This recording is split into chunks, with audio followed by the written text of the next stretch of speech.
তোমার আগের কি নাম ছিল? রাজু চন্দ্র সরকার। রাজু, ইসলাম ধর্ম গ্রহণের ব্যাপারে তোমাকে কেউ জোর জবরদস্তি করছে? কেউ করেনি।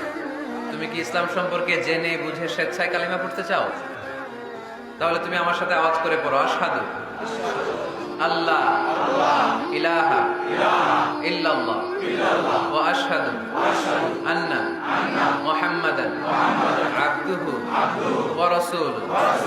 আমি সাক্ষ্য দিচ্ছি যে নিশ্চয়ই আল্লাহ তাআলা ছাড়া কোনো মাবুদ নাই, কোনো ইলাহ নাই, কোনো উপাস্য নাই, এবং আমি আরো সাক্ষ্য দিচ্ছি যে নিশ্চয়ই মুহাম্মাদুর রাসূলুল্লাহ সাল্লাল্লাহু আলাইহি ওয়াসাল্লাম আল্লাহ তাআলা বান্দা ও প্রেরিত রাসূল। আল্লাহু আকবার।